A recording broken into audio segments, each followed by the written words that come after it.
So this week we're studying aggregate demand and aggregate supply. Aggregate is just a fancy word that means total. So if you're looking at something from a whole economy state, we'll be talking about the aggregate demand or the aggregate supply. It's really what we've been working towards. I know in the beginning of the class we talked about demand and supply, but really a lot of policy is focused on this aggregate demand and aggregate supply number. When you start looking at aggregate demand, you start to see some abbreviations. The first one we see a lot of is MPC. It's our marginal propensity to consume. And our second one is our marginal propensity to save. Basically what it's looking at is how much of every dollar we're going to spend, which is our MPC, and how much are we going to save. And we'll put that in a decimal form. And so that way we can determine how much we are going to spend of each additional dollar we make. What we do know for sure is that when we make more money each and every year, we're going to spend more money.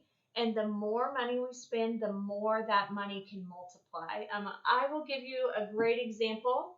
When I was pregnant with my first child, my husband let me hire one of our friends, a neighbor, to come over and clean our house because I was teaching and working full time and I was just exhausted. It was amazing. I was hoping he would let her stay on forever, but unfortunately that wasn't the case. But anyway, so we hired her. She was able to use the money for her son. He was a teenager. He wanted a truck up at our local bank that had been repossessed. So he was able to use some of his money and some of, what she earned from cleaning to buy the truck. So he was able to spend money that he earned or she earned for him. And then the bank was able to reloan out money that they earned from the truck. And so that money just keeps going on down the trail. And the more, we were able to give her, the more she was able to, give him, and that sort of thing. So that's just an easy example of how you can see money multiplying. We can also look at aggregate supply, and it has to do with our labor and our price levels. And whenever prices are higher, we're going to supply more of that labor, whether it makes tons of sense or not. And this is just in the short run. This means basically if people are really diving over our products, we're going to do everything we can to get it to them, just because we want to end up making more money. Over time, though, this will make our marginal cost of production increase. And what we notice over time is we're going to end up cutting back as that happens. You can think of any toy that's a hot toy. When I was growing up, it was the Cabbage Patch Kids. And everybody had to have them. They did not have enough.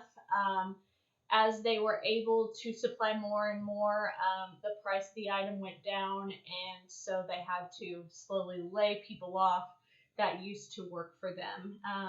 In the long run, we see over time that our aggregate supply has shifted outwards, not just on a short-term level, but this isn't due to more demanding of the product. This has to do with more fundamental things, such as more resources. We've lined up with, different countries for different goods, different labor costs. We also, in most countries, are getting more training, more education.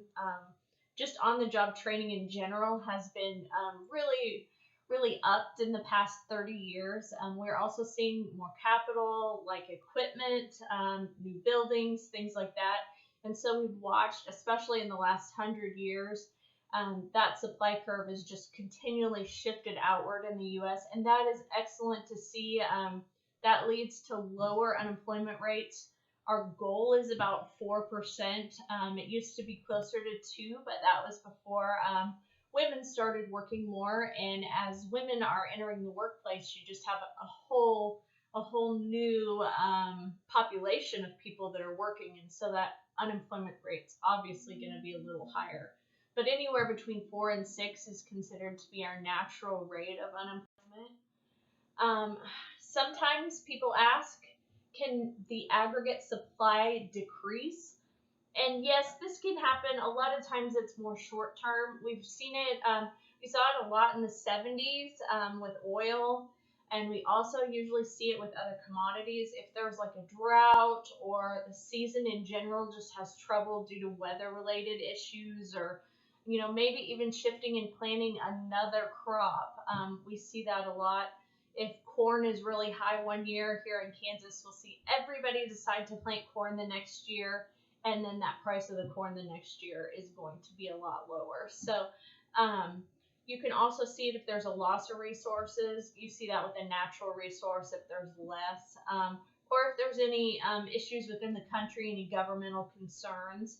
And so I wanted to just bring that in as our conclusion, as we usually see aggregate supply increasing over time, but there also are hiccups or other shifts. I hope this gave you a good introduction into what aggregate supply and demand are, and I hope you will continue to watch these videos and continue to enjoy economics.